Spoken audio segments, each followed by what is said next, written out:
vamos a trabajar, voy a compartir pantalla,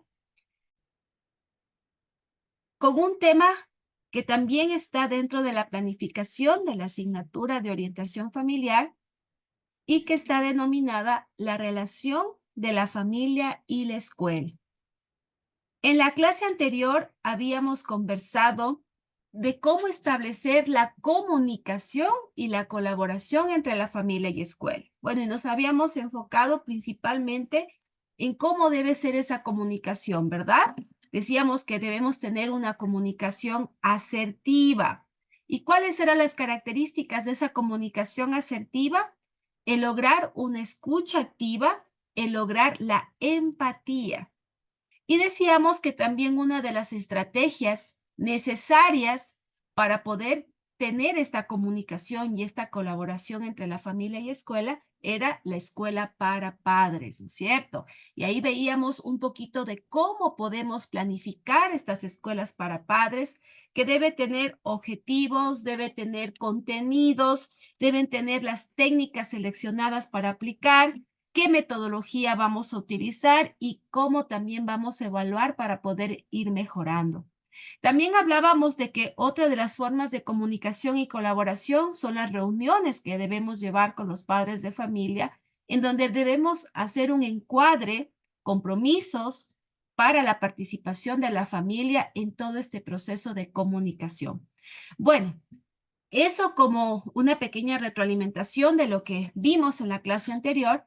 Ahora vuelta vamos a trabajar cómo debe ser esa relación familia y escuela. ¿Cómo la podemos lograr? También algunas características de cómo podemos nosotros fundamentar esta relación que debe darse para que el niño o el estudiante tenga un proceso educativo adecuado y correcto.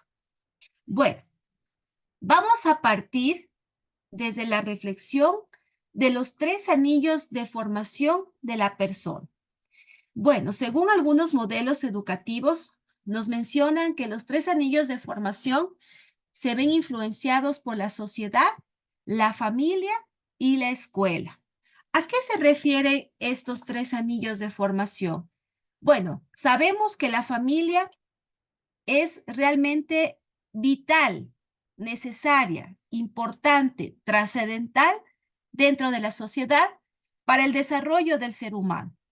La tarea de educación primordial que debe tener la familia debe estar compartida de una manera significativa con la escuela, con el entorno, con el contexto social. Es decir, estos 3 anillos de formación deben trabajar de manera conjunta, como un sistema. Según este modelo, pues estos 3 elementos son imprescindibles para que se produzca un aprendizaje significativo.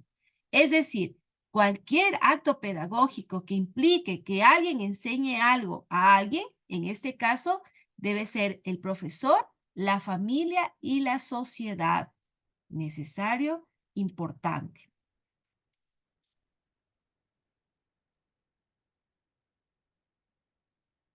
La familia es para el niño el primer transmisor de pautas culturales y su primer agente de socialización. Los primeros responsables de la educación de los niños son los padres, la familia. Este primer contexto es donde se pone en contacto con el mundo de manera particular con cada uno de los miembros que forman parte de la familia. Y en este primer contexto se empieza a transmitir al niño sus hábitos, sus costumbres, sus pautas de transmisión cultural, sus comportamientos, sus valores. Dentro de la familia se dan estas primeras interacciones en donde se establecen los primeros vínculos emocionales y las vivencias con las personas cercanas. En este medio es donde el niño empieza a realizar sus aprendizajes sociales básicos, que le van a ayudar en la relación interpersonal o intrapersonal, es decir, consigo mismo, y también esa relación que debe tener con los otros. Poco a poco el niño va a ir conociendo algunas normas, pautas de actuación y comportamiento humano.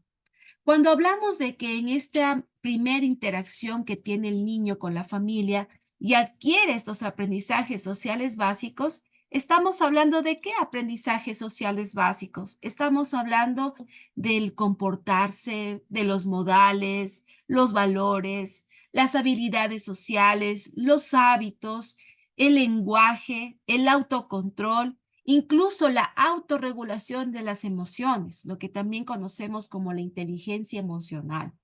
Entonces, ¿en dónde se van a dar todos estos aprendizajes sociales básicos? En el contexto familiar, en esta primera relación que tienen los niños.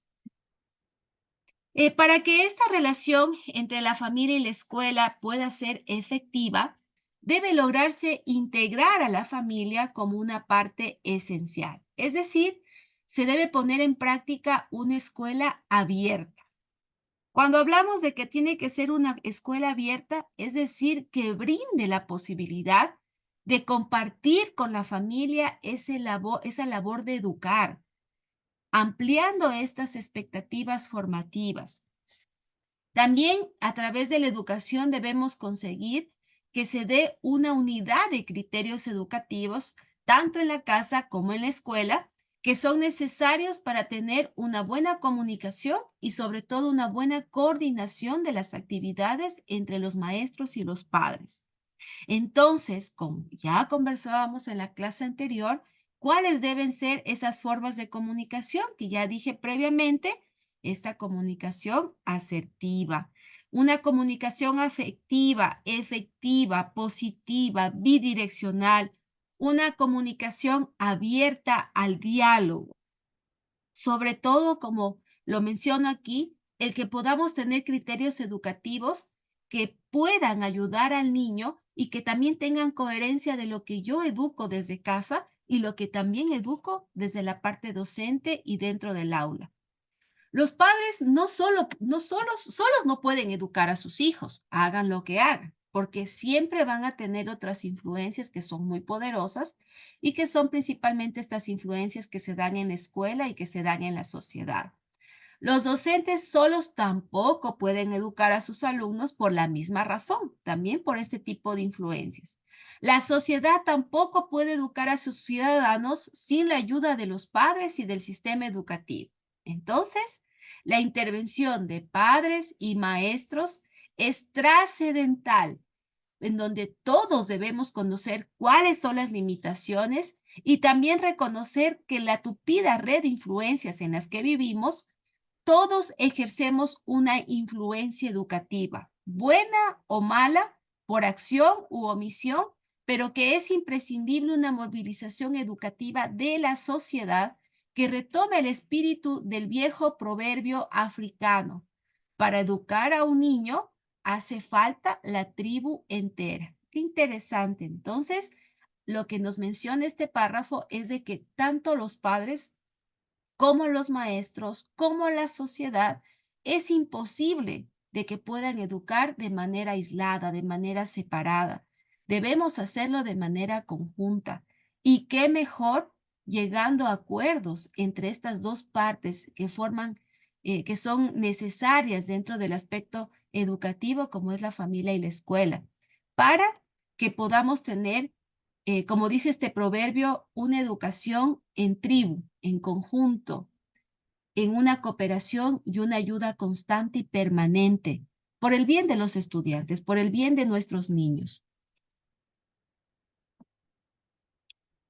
¿Cuáles deben ser las razones para que exista una buena unión entre la familia y la escuela? Tanto la familia como la escuela tienen funciones diferentes, pero que son complementarias. Es decir, se puede lograr un medio de cooperación entre ambas instituciones para desempeñar sus funciones de manera correcta por medio de la ayuda mutua y del diálogo. Entonces, aquí también nosotros debemos tener claro de que tanto la familia como la escuela tenemos funciones que cumplir y que esas funciones deben estar latentes en todo momento para que exista una buena colaboración y cooperación entre estos dos agentes educativos. Recordemos que ya habíamos revisado esta información acerca de las funciones de la familia, ¿no es cierto? ¿Qué funciones tiene la familia? esa función formativa, afectiva, económica, reproductiva, biológica, normativa, social, incluso esa función de poder promover la independencia y la autonomía de los miembros de la familia. Todas esas funciones le corresponden a la familia. Ahora, también nosotros debemos entender cuáles son las funciones que nos competen a nosotros como docentes. Tanto los profesores como la familia debemos cambiar esa mentalidad y debemos ser conscientes de que la participación y la colaboración de ambas partes es necesaria para la educación y el desarrollo integral del niño, consiguiendo que sea capaz de desenvolverse de manera favorable en la sociedad en la que vivimos. Reforzando una participación activa y dinámica por parte de la familia, que junto con el profesorado debe contribuir a construir una escuela que quieren para sus hijos. ¿Quiénes se convierten en los primeros maestros de los niños? ¿Quiénes son los primeros maestros? Son los padres, es la familia. Pero no debemos olvidar que los que continúan con esa formación y que los maestros se convierten también en esos segundos formadores. Claro, primero los maestros son los padres, pero los que continuamos y complementamos ese desarrollo integral somos nosotros los docentes. Entonces tampoco nosotros podemos desatender esa función que tenemos como docentes, ese deber que tenemos como docentes, formando parte de este proceso formativo y educativo de los estudiantes.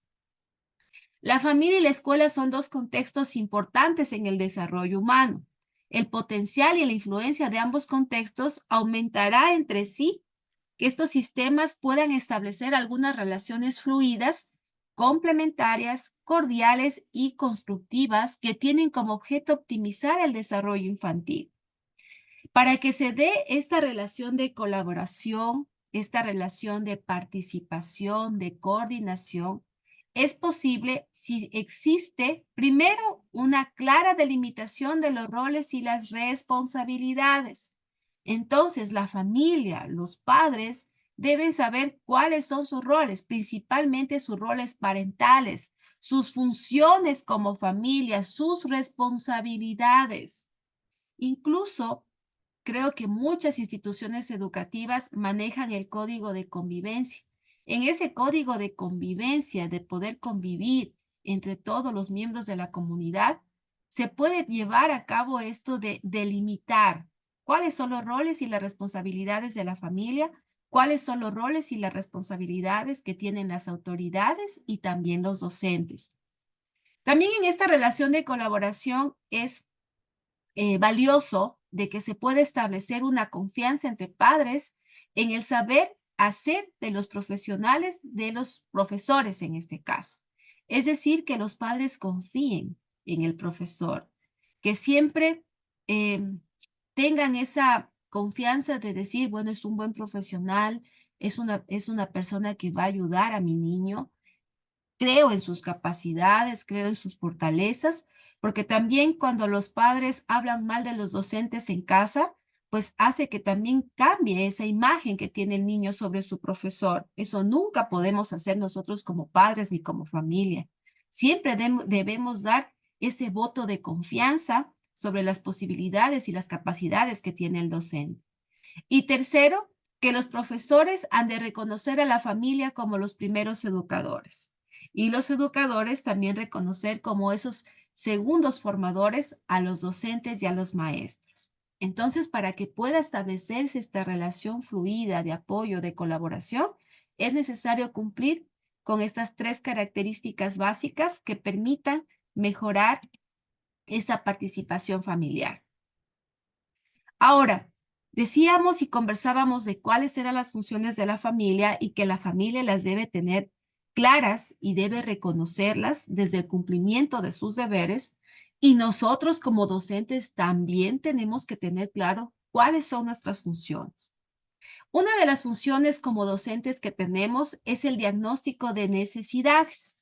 Cuando hablamos de este diagnóstico, es decir, conocer al alumnado, conocer y establecer un diagnóstico de las necesidades que tienen nuestros estudiantes. Es decir, nosotros como docentes, y bueno, también desde el rol educativo que cumplimos dentro de una institución, podemos hacer una evaluación informal o incluso una evaluación formal que a mí me permite entender cuáles son las necesidades, las capacidades, las habilidades y las debilidades de mis estudiantes. Si voy a hacer una evaluación informal, lo puedo hacer a través de la observación, a través de las tareas que se realizan en clases, a través de las tareas que se envían a casa, a través del rendimiento escolar que tiene ese niño. Yo con esa evaluación informal, yo ya puedo tener, ¿no es cierto?, una idea de qué necesidad educativa especial tiene ese niño, si puede estar a lo mejor asociada a una discapacidad, qué problemas de conducta y comportamiento tiene, a lo mejor sus funciones psicológicas superiores están disminuidas, su atención, su memoria, su concentración. Si ese niño a lo mejor puede estar teniendo un trastorno del lenguaje, del habla, de la comunicación, o incluso ese niño está afectado en su tema emocional y eso pues hace que ese niño tenga una necesidad educativa especial. Entonces yo como docente tengo esta función, tengo este rol de saber identificar las necesidades de mis estudiantes. Y si a lo mejor yo como docente o desde el espacio o desde la función que cumplo en esa institución educativa no lo puedo hacer, pero como les digo, lo puedo hacer de una manera informal, luego pues tengo que derivar a la persona o al profesional que puede hacer una evaluación más formal. A lo mejor el DS. Sé que también hay instituciones educativas que no tienen DS, pero lo que saben hacer es remitir al DS distrital o incluso también está la UDAI.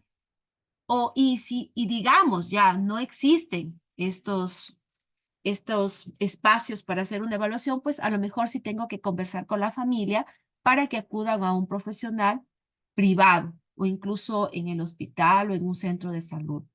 Pero yo tengo que estar preocupada en este diagnóstico de necesidades, porque con este diagnóstico, pues a mí también me permitirá utilizar estrategias, metodologías que permitan que ese niño pueda aprender o incluso si es que tengo que realizar una adaptación curricular.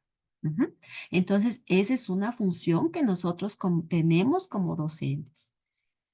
Otra es preparar las clases.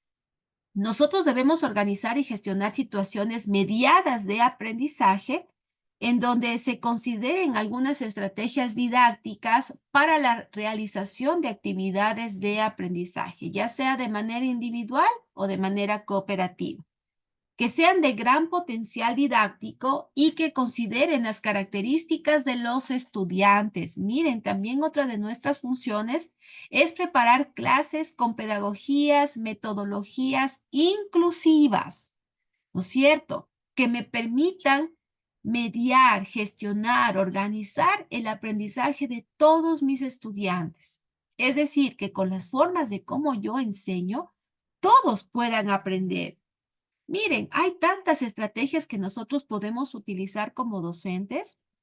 Se puede utilizar una estrategia, claro, a través de una conferencia, a través de rincones de aprendizaje, a través de unas mesas de debate. A lo mejor puedo hacer a través de dinámicas, a través de la proyección de un video, hacer un tutorial en donde ya no la vean a la profesora solo parada frente al pizarrón, sino que lo vean a través de la proyección de un video. Es decir, yo tengo que buscar cuáles son las herramientas, las estrategias, metodologías, pedagogías, las didácticas que a mí me permitan llegar a ese niño. No olvidemos que todos aprendemos de diferente forma y en la diversidad de estudiantes que tenemos, aprenden de diferente forma. Unos lo hacen a lo mejor a través de la visión, otros lo hacen a través de la audición, otros lo hacen haciendo, otros necesitan reforzar su aprendizaje también con trabajo en equipo, con un compañerito que a lo mejor domine más acerca del tema y que puede ser apoyo a través de una actividad cooperativa dentro del aula. Entonces, ¿de quién es esa responsabilidad de preparar esas clases adecuadas, didácticas? Nosotros. Esa es nuestra función. Vamos a ver qué otras funciones también tenemos. El docente debe buscar y preparar materiales para los alumnos aprovechando todos los lenguajes. Es decir, vamos a elegir los materiales que se van a emplear al momento de hacerlo y la forma en cómo los vamos a utilizar. Cuidando de los aspectos organizativos de las clases, evitar un uso descontextualizado de estos materiales didácticos, estructurar materiales de acuerdo a los conocimientos previos de los alumnos y también pues a las necesidades. Si es necesario, pues lo podemos hacer por niveles. Entonces, ¿a qué se refiere en buscar materiales didácticos adecuados? Si nosotros tenemos una diversidad de estudiantes, y cuando hablamos de diversidad, estamos hablando de niños con diferentes tipos de familia, niños con diferentes ritmos de aprendizaje, niños con necesidades educativas especiales asociadas o no a la discapacidad, niños de diferentes contextos económicos, demográficos, de diferente cultura, etnia, religión. Es decir, en esa diversidad de estudiantes, pues yo así como adapto el currículum, como busco las estrategias y las didácticas para poder enseñar a esa diversidad, también debo preparar el material que esté adaptado a los intereses, a las capacidades, a las habilidades, necesidades, características de mis estudiantes. Tratemos de tener un material didáctico llamativo, un material didáctico actual. Por eso les digo, no descontextualizado, no, un material que incluso le llame la atención al niño para que pueda aprender. A los niños tenemos que buscar una estrategia didáctica dinámica, en donde el niño pues cada vez está pendiente de lo que le estoy enseñando, le llama la atención, está motivado a aprender. Entonces, debemos utilizar pues también este material correcto y buscar las formas de cómo hacerlo. A lo mejor sí también con el apoyo de la familia, con el apoyo de las autoridades educativas. Como función también tenemos el motivar al alumnado, despertando el interés de los estudiantes hacia los objetivos y los contenidos de la asignatura. Cuando digo motivar al alumnado, tenemos que muchos niños a lo mejor llegan con tantas angustias, con ansiedad, con depresión, desmotivados, con baja autoestima, por las problemáticas que puedan estar dándose en casa. Pero nosotros, como esos segundos maestros en su formación, debemos despertar ese interés, esa motivación, esa autoestima, la resiliencia. Y aquí es donde yo siempre menciono lo que es el currículo oculto, ¿no es cierto? Nosotros como docentes, si bien es cierto, estamos preocupados de que podamos cumplir con todos esos conocimientos académicos que están planificados de acuerdo al año de educación que se encuentre, pero también debemos estar preocupados en que a través del currículo oculto aquellos aprendizajes, aquellos mensajes que nosotros damos a los estudiantes estén incorporados de una manera oculta e inconsciente. ¿Y qué vamos a enseñar a través del currículo oculto? Valores, normas, hábitos, creencias, incluso esto de la autoestima, de la motivación, de la autorregulación de las emociones. Es decir, todas, todos los temas que nosotros consideremos que son importantes que los niños puedan aprender. No solo lo académico, sino también esta formación integral desde las emociones, desde los valores, desde los principios. Una quinta función que tenemos como docentes es la docencia centrada en el estudiante, considerando la diversidad, como ya lo mencioné, siempre estar atentos a la diversidad de estudiantes que tenemos dentro del aula y que esa diversidad aprenda. Porque incluso desde el enfoque de la educación inclusiva o de la inclusión educativa, es uno de los principios básicos en donde el estudiante se convierta en, en ese motivo de que nosotros enseñemos para que aprenda, que el estudiante se convierta en el protagonista de su aprendizaje. ¿Y cómo se convierte en el protagonista? Pues preocupándome como profesor de que aprenda, de que haya esa equidad de oportunidades para todo el alumnado, de que todos vayan aprendiendo al mismo ritmo y a su forma, a su manera, de acuerdo a la necesidad que pueda tener. También ofrecer tutorías y ejemplo, llevar a cabo un seguimiento de los aprendizajes de los estudiantes individualmente y actuar como un ejemplo para los estudiantes en la manera de hacer las cosas, en las actuaciones y también en las actitudes y en los valores. Entonces aquí también nosotros aplicamos esto de la autoridad moral, de que, claro, si yo le voy a enseñar a ese estudiante un valor y si yo instruyo en ese valor, ¿qué le va a quedar más a ese estudiante? ¿Cómo me ve actuar? ¿Cuál es mi comportamiento? ¿Cuál es mi actitud? ¿Cuál es mi ejemplo? El ejemplo arrastra. El ejemplo enseña, el ejemplo forma. Entonces, tenemos también una gran labor frente al estudiante, porque muchas veces los docentes también podemos convertirnos en el estudiante, en ese superhéroe, en ese estereotipo a seguir, en esa imagen a seguir, en ese líder a seguir. Entonces, tenemos que tener mucho cuidado entre lo que decimos y lo que hacemos, porque tenemos muchos ojitos que nos están mirando, que nos están siguiendo, que están aprendiendo de nosotros.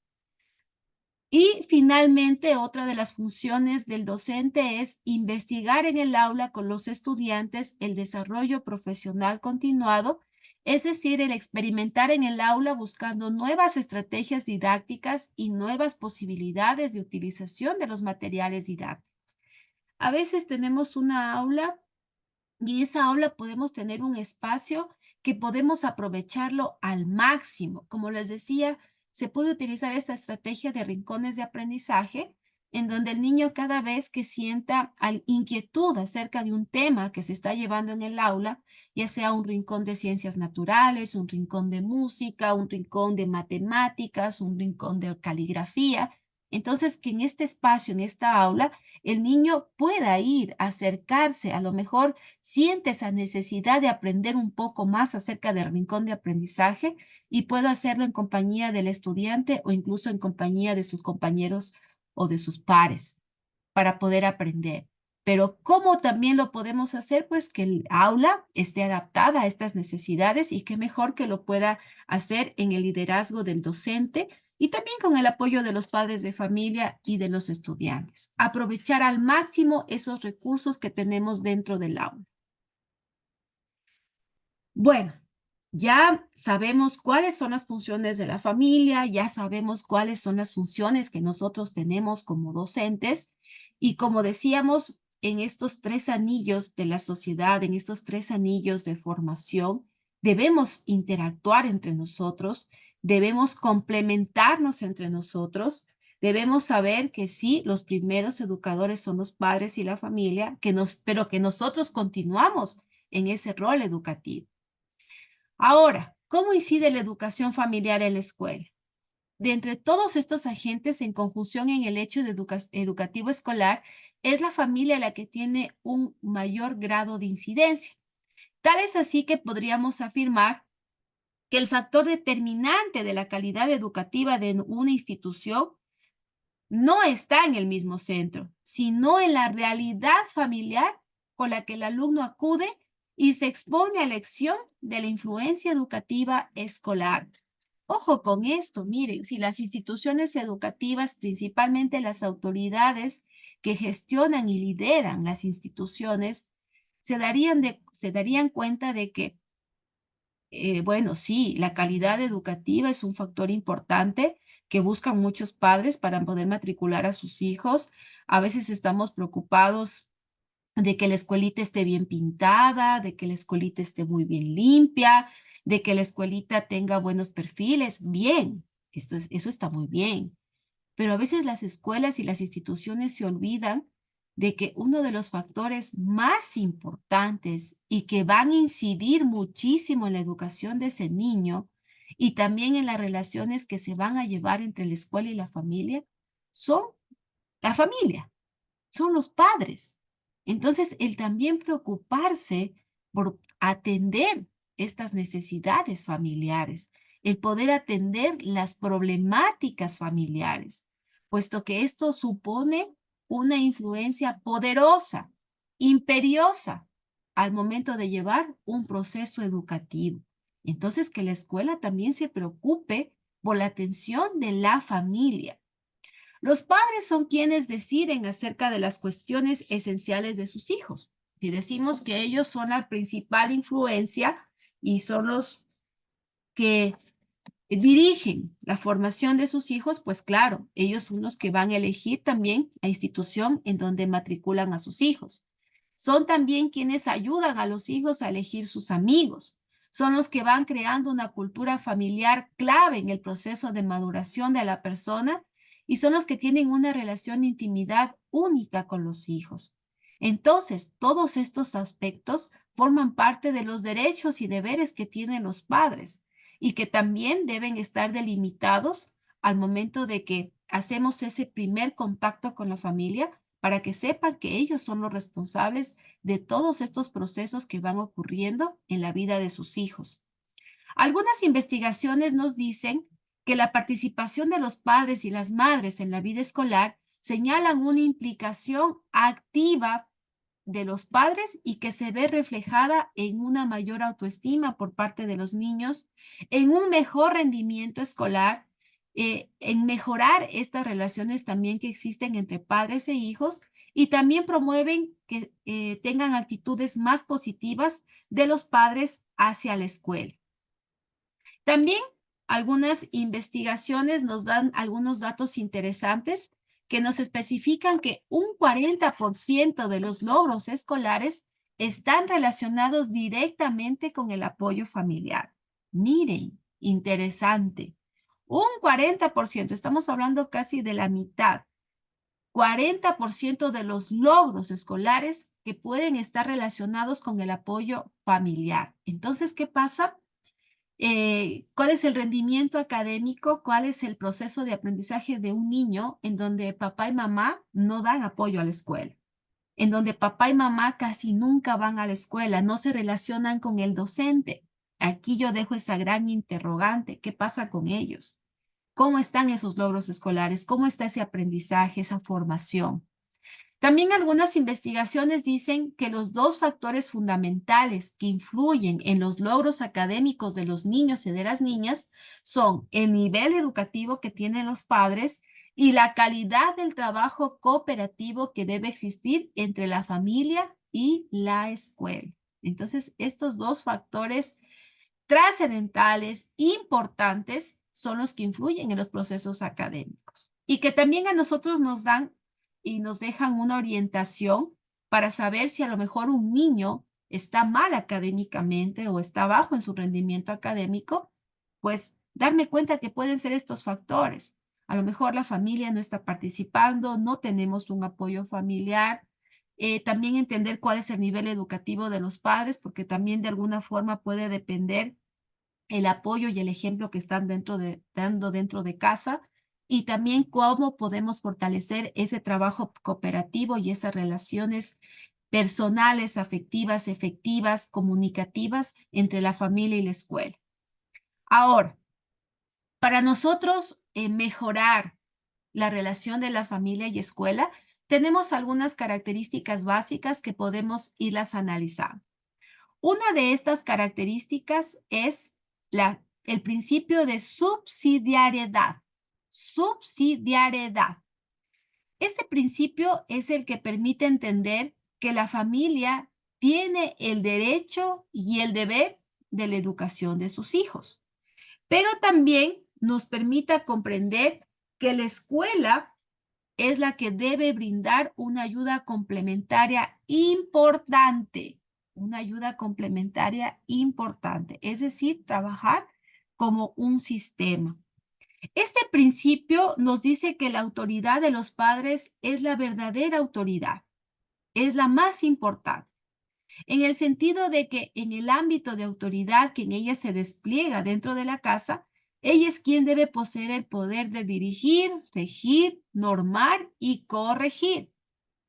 Entonces, de ello sigue que la autoridad de la escuela deba reconocer en la autoridad de los padres un límite de competencias. Es decir, que la escuela tiene la obligación de ayudar a los padres en el cumplimiento también de sus deberes. Interesante este principio, queridos maestrantes. El tener claro que la principal autoridad de esos niños, de nuestros estudiantes, es la familia, son los padres. Que sí, claro, nosotros continuamos con esa autoridad, pero que nosotros también debemos saber cuáles son los límites, ¿no es cierto? Donde termina la autoridad de papá y mamá, continúa la mía, pero con límites y respetando esa autoridad. Y que quienes tienen el deber de dar esta autoridad de corregir, de regir, de dirigir, pues es la familia. Nosotros simplemente nos convertimos en esa ayuda complementaria de esa familia. Y claro, pues a través de estos principios de autoridad.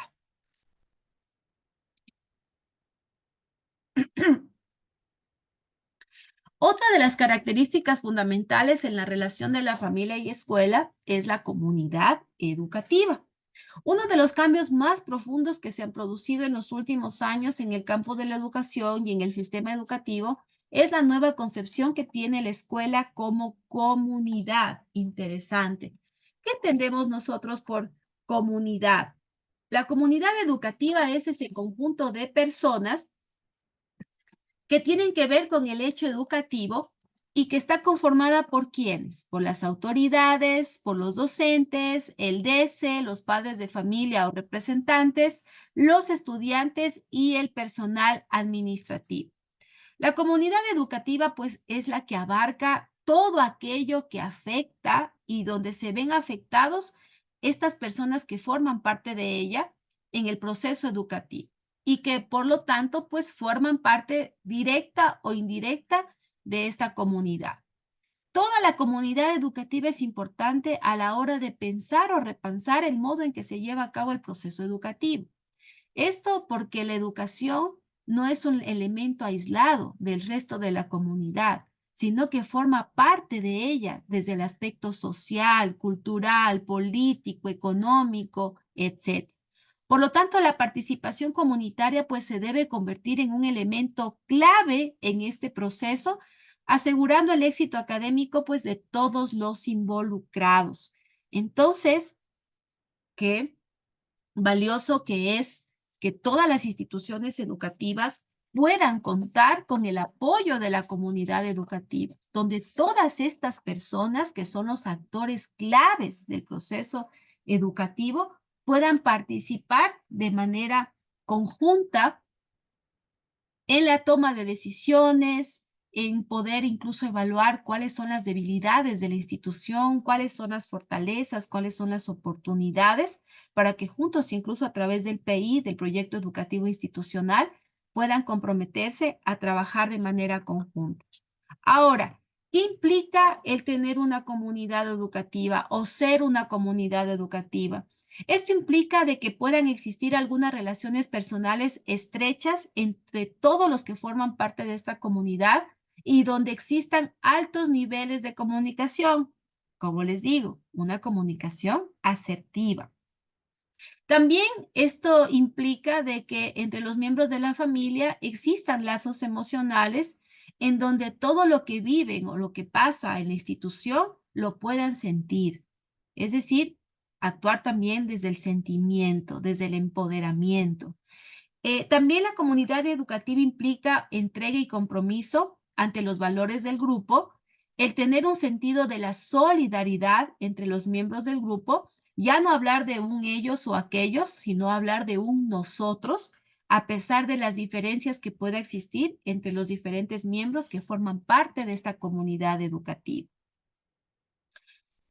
La comunidad educativa no es solo compartir espacios, no es solo compartir tiempos, no es solo compartir ideas, es compartir valores que dan sentido a la acción que estamos realizando juntos como comunidad. A través de esta comunidad educativa debemos establecer objetivos, establecer procedimientos, establecer criterios de evaluación de logro y también establecer acuerdos y compromisos. No olviden que sí es necesario aclarar que a veces cuando trabajamos en comunidad nos lleva mucho más tiempo llegar a un acuerdo y un compromiso porque tenemos que entender las ideologías, las perspectivas de los diferentes actores, pero que para poder establecer pues un objetivo, un procedimiento, una actividad, una evaluación del logro, pues debemos todos comprometernos y estar todos acorde a lo que vamos a realizar. Es por ello que dentro de la comunidad educativa también pueden darse algunos riesgos potenciales. Como digo, a veces trabajar entre muchas personas es complicado, es difícil entendernos entre las diferencias y la diversidad que cada uno tiene desde su posición, ¿no es cierto? Desde su perspectiva. Y claro, esta comunidad educativa en algunas ocasiones puede convertirse en un campo de batalla en donde hay una confusión de papeles, principalmente a lo mejor entre la familia, los docentes, las autoridades, en donde se pueden crear igual falsas expectativas de lo que queremos lograr como comunidad y donde también algunas personas de esta comunidad pueden tener una falta de compromiso y empoderamiento. Como les digo, muchas personas de esta comunidad educativa pueden actuar desde la posición de cada uno y sobre todo pueden proponer algunas actividades desde su conveniencia. Entonces, si no hay ese empoderamiento con la institución, con la educación de sus hijos, con formar parte, colaborar, cooperar en esta relación estrecha que debe existir entre la familia y escuela, pues sí se puede convertir en un riesgo potencial. Pero también la comunidad educativa nos puede dar algunos beneficios potenciales. Por ejemplo, el que podamos tener un buen diálogo y participación entre todos, entre la familia, entre las autoridades, los docentes, el DESE, los estudiantes, el equipo administrativo, el equipo trabajador, el que entre todos podamos apoyarnos, entre todos los miembros de la comunidad, convertirnos en una red de apoyo social, el tener metas en comunes, a lo mejor plantearnos algunos objetivos que debe cumplir la institución para mejorar y sobre todo nuestra razón de ser como comunidad, el crecimiento integral de los educandos. Ellos son la razón de ser, ellos son la motivación de poder tener una comunidad activa educativa. La escuela, entendiendo desde la comunidad educativa, ¿será que la escuela también se debe convertir en educadora familiar? Bueno, los valores, las motivaciones de los padres a veces se vuelven cada vez divergentes de los valores que dan sentido a las instituciones educativas o a lo que queremos enseñar desde la educación. Ante esta real situación, pues es necesario empezar a pensar si los centros de enseñanza o los centros educativos tienen que ser cada vez más educadores de familia, no solo convertirse en los educadores de niños o adolescentes. Y aquí viene esa reflexión que hemos tratado en clases anteriores, en donde las escuelas no solo deben estar preocupados de la familia, no pueden trabajar de manera aislada de la familia. Deben trabajar la familia y el estudiante como un sistema de manera conjunta. Incluso yo considero que los DESE o, no sé, la institución debería contar con un orientador y educador familiar, con un especialista que le permita pues estar al tanto de las problemáticas, de las crisis, de los duelos que están viviendo esas familias y que a la par se puede ir trabajando, sí, en una adaptación curricular con el estudiante, con un refuerzo académico, atendiendo a la necesidad educativa del estudiante, atendiendo su discapacidad, pero a la par también ir trabajando con la familia en esos momentos difíciles que puede estar atravesando o incluso que a veces necesitan de algunas estrategias de comunicación para que puedan entenderse y comprenderse dentro del sistema familiar. Entonces, esta es una gran pregunta que debemos hacernos como educadores, como instituciones, como sistemas educativos, de que no solo podemos encargarnos de la educación del estudiante, como digo, en el ámbito académico, sino que debemos involucrar a la familia y tratar también de solucionar y ayudar, encaminar a aquellas familias que tienen problemas. Algunas ideas que podemos tener para fortalecer las comunidades educativas es el poder potenciar la tutoría y la orientación. Es decir, que dentro de la institución se den espacios y momentos en donde podamos nosotros dar tutorías, orientar a la familia bueno, ya habíamos conversado de algunas también de esas estrategias y herramientas, como es la escuela para padres, en donde se puedan establecer espacios, no sé, de manera mensual, bimestral, trimestral, como también a los acuerdos y compromisos que se lleguen con las familias para poder orientar, para poder dar charlas, para poder formar a la familia en base a las necesidades que tenga. Y cuando hablamos de tutorías, no sé, buscar espacios también para que se pueda apoyar de forma, a lo mejor, en las necesidades que tengan los estudiantes, de forma participativa con la familia, para que ese niño pueda superar la necesidad educativa que tenga.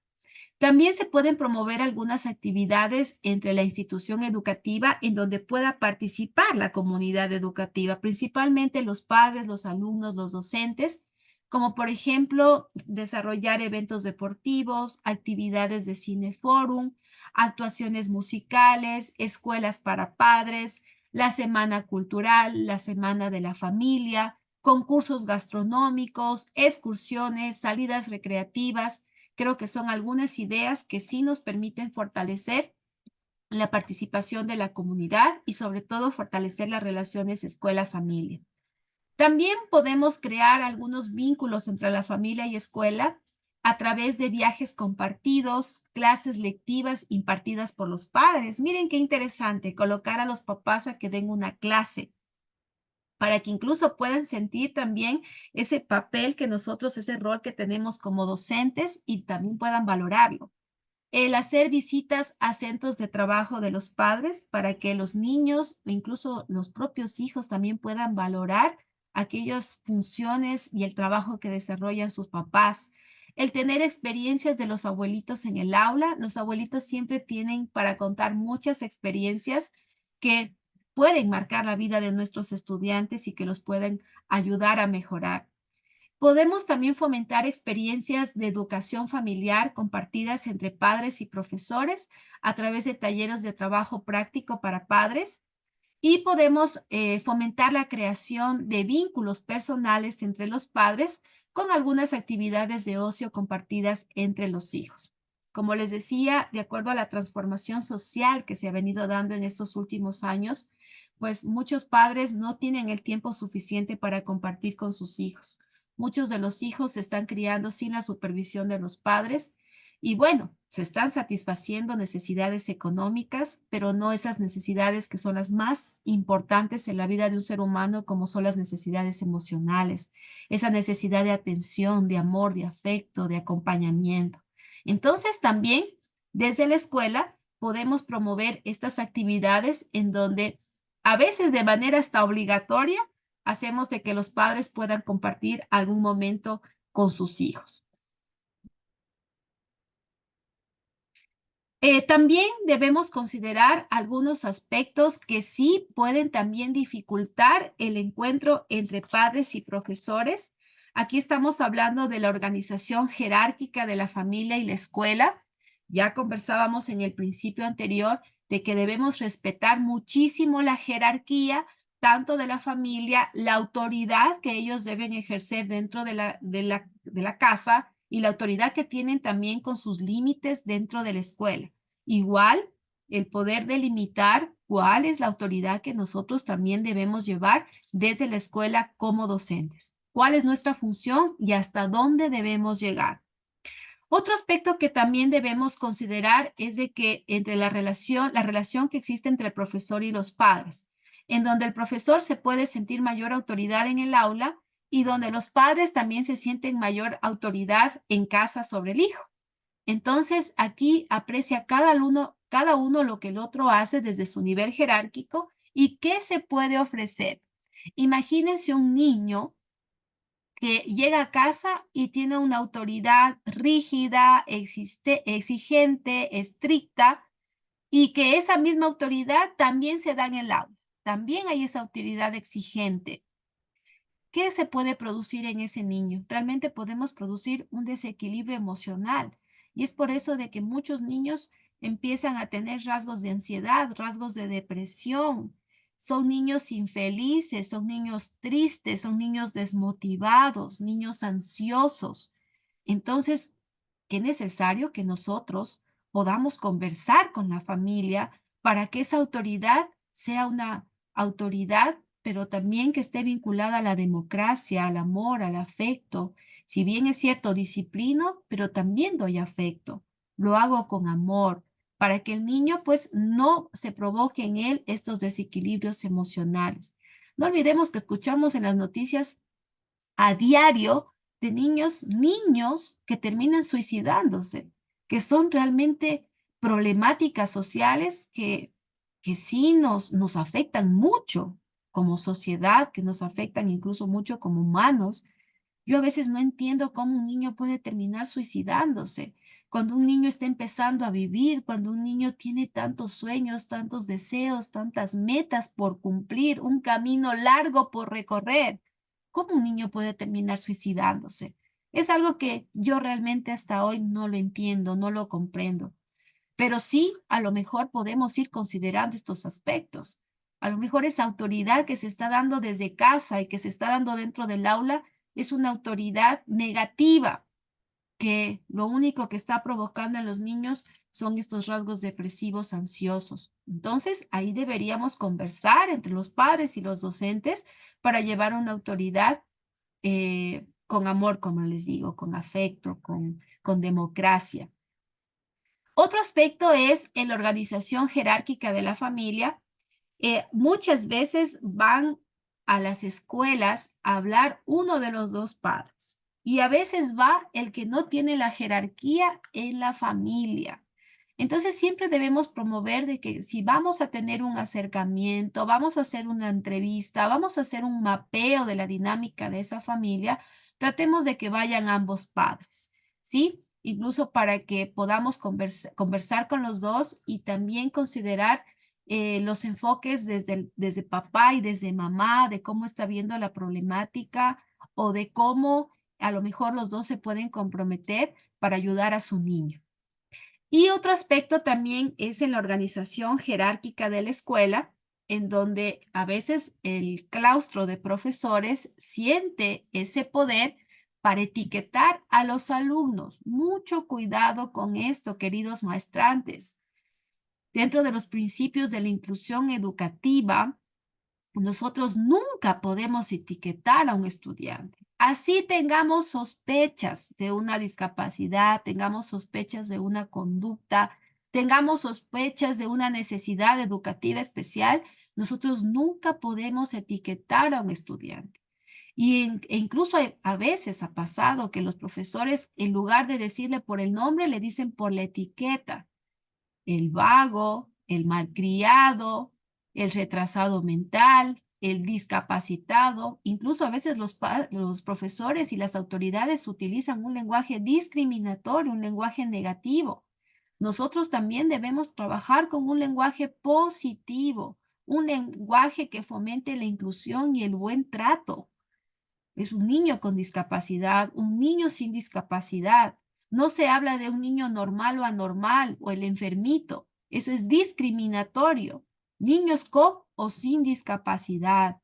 Y no hablamos de normalidad, porque creo que nadie somos normales. Todos tenemos nuestras dificultades, nuestras necesidades, nuestras anomalías en nuestra salud mental, corporal, somática. Entonces, no se puede medir la normalidad. Tampoco niños especiales, porque también es discriminatorio. ¿Y por qué lo digo así? Porque nosotros tenemos una normativa, que es la Ley Orgánica de Discapacidades, las medidas de acción afirmativa, los reglamentos, la Convención de Derechos, que nos orienta a hablar correctamente y utilizar un lenguaje positivo. Entonces también nosotros como docentes cuidar mucho el lenguaje que estamos utilizando dentro de las aulas y en la institución, y pues que siempre sea un lenguaje que promueva la inclusión, el buen trato, la equiparación de oportunidades, oportunidades para todos, para toda la diversidad de estudiantes y nunca etiquetar. Nunca etiquetar, incluso así yo sepa que ese niño tiene discapacidad, pues decirle por su nombre, porque ese niño es una persona y nosotros debemos tratar como personas, ¿sí? Bueno, también otro aspecto que debemos considerar son las reglas Es decir, que las familias y las escuelas tienen en común que se organizan según ciertas reglas que gobiernan el modo de comportarse. Hay familias con muy pocas reglas en relación con los límites de las conductas de sus hijos. Hay familias que tienen también una diferencia de reglas entre la familia y la escuela. Por eso les decía que es necesario tener una buena comunicación, esta comunicación abierta entre los padres y los docentes para que si voy a ejercer una regla o una norma dentro de casa, pues yo también la pueda reforzar dentro de la escuela. Y también otro aspecto, pues, es la falta de claridad de las reglas en los centros escolares. También tenemos que dialogar con la familia para que podamos de manera conjunta establecer las mismas reglas y, como les decía, reglas que también sean flexibles, ¿no es cierto? Reglas flexibles tanto desde casa como desde el aula. Finalmente, ¿cuáles entonces son las ventajas y cuáles pueden ser las desventajas de esta participación de la familia en la escuela? Dentro de las ventajas, pues tendremos mayor contención de los niños y las niñas, es decir, vamos a promover un equilibrio emocional, el que el niño y el adolescente se sienta apoyado. Vamos a optimizar el desarrollo integral de los niños y adolescentes. Vamos a fortalecer el vínculo que se debe dar entre los niños, adolescentes y su familia, promover el conocimiento familiar de lo que sucede en el ámbito escolar. Vamos a facilitar a los maestros también el abordaje educativo. Vamos a permitir que los maestros conozcan también los intereses y las problemáticas de sus estudiantes, atendiendo y entendiendo la diversidad de alumnos que tiene el docente. Vamos a contribuir a la construcción de una educación más completa, abierta, integral. Ahora, ¿cuáles son las desventajas de la participación de la familia y en la escuela? Esta participación se puede convertir también en excesiva en ciertas familias, principalmente en aquellas familias que ejercen esta sobreprotección.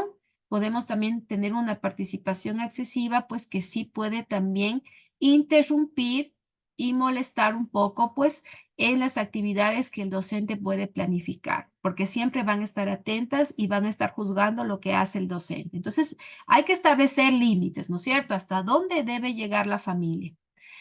Otra desventaja es la exposición de los niños o adolescentes por parte de los docentes o padres, niños y adolescentes que se puedan sentir expuestos y que también pues pueda generar sentimientos negativos. También posibles relaciones interpersonales entre padres y docentes. Cuando hay un abuso de confianza, también se puede generar este tipo de relaciones interpersonales inadecuadas. Siempre como docentes, igual debemos desde nuestra ética profesional saber hasta dónde podemos llegar. Incluso los temas de la escuela y de la familia se deben hablar dentro de la escuela, no fuera de ella. Y también se puede promover pues una falta de privacidad para los niños y los adolescentes. Entonces, es decir, estimados maestrantes, podemos llegar a algunas conclusiones finales en donde podemos determinar pues que la familia y la escuela son estos dos grandes agentes de socialización y que estos dos agentes, por todo lo que ya hemos analizado en esta mañana, comparten algo muy importante, que son las responsables de facilitar el desarrollo integral y la formación de los niños, niñas y adolescentes. Miren, estas responsabilidades tan grandes que tenemos como familia y como docentes. Es por eso que se hace realmente esencial que ante todas estas circunstancias, estos agentes educativos deban buscar siempre los canales de comunicación que sean abiertos, flexibles, afectivos, asertivos, que nos permitan tener pues una buena cooperación y colaboración. Para ello es valioso participar desde la particularidad, entendiendo los roles que debe seguir cada padre de familia, los roles y funciones que debemos seguir nosotros también como docentes, disminuyendo la intromisión de ambos papeles que deben desempeñar tanto por parte de los docentes como de los padres de familia, ¿no es cierto? Saber también cuáles son los límites desde cada uno de estos agentes. También para facilitar la participación, pues los profesores debemos ser quienes invitemos a la familia a participar, a que la familia se involucre también en nuestro trabajo. Debemos mantener nosotros también como docentes, queridos maestrantes, esa actitud abierta, cercana, colaborativa, y que no cabe duda que pues por parte de los padres y las madres también debe ser igual. Pero nosotros invitemos, fomentemos esos espacios para que la familia pueda involucrarse, el que incluso podamos hacernos amigos, claro, esos amigos con respeto, ¿no es cierto? Por el bien de aquellos niños que estamos formando. Finalmente, también hay que buscar estos momentos que nos permitan favorecer estos acercamientos, la comunicación, la colaboración, la cooperación entre ambos agentes educativos y si también es claro, entender que aún queda mucho camino por recorrer, creo que debemos ser realistas, hay mucho camino por recorrer para poder intentar que estos dos elementos sean una realidad en esta cooperación, en esta participación y en este compromiso por parte de las familias y las escuelas, pero creo que estamos en el camino. Es ahí la necesidad de que los docentes, de que el personal educativo se encuentre constante y permanentemente formándose en estas áreas, principalmente ahora en la educación especial, en la orientación familiar, en la intervención de la discapacidad, de las necesidades educativas especiales, que realmente nos dan esas estrategias y para poder interactuar y para poder lograr este cometido tan necesario dentro de las instituciones educativas. El llevar una buena comunicación, el llevar una buena colaboración, el fomentar la participación de la familia y en la escuela para promover un desarrollo integral y adecuado de nuestros queridos estudiantes. Ser padre es la única profesión en la que primero se otorga el título y luego se cursa la carrera, ¿verdad? Qué difícil ser papá y mamá. Creo que es una gran responsabilidad. Yo aún no lo soy, pero sí creo que debemos prepararnos muchísimo para ser papás. Creo que es fundamental incluso la planificación familiar y que eso se debería incluso dar desde las escuelas, desde los colegios, fomentar en los niños, en los adolescentes la planificación familiar, el saber que el rol parental es un rol difícil, complejo, pero claro, cuando se lo hace con amor, con esa planificación, con esa preparación previa para ser papá, o bueno, en algunos casos que incluso fue sin planificación, pero que también nosotros como docentes y como instituciones educativas podemos ayudar, podemos aportar, podemos orientar a aquellas familias para que puedan mejorar y que esta profesión tan bonita de ser papá y mamá, pues la lleven con éxito por el bien de sus hijos, por esa razón de ser que son sus hijos.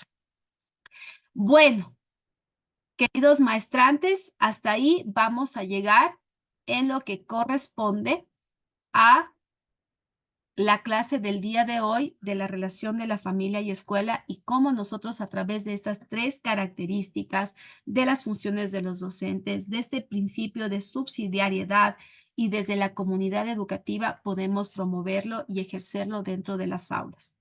Ahora también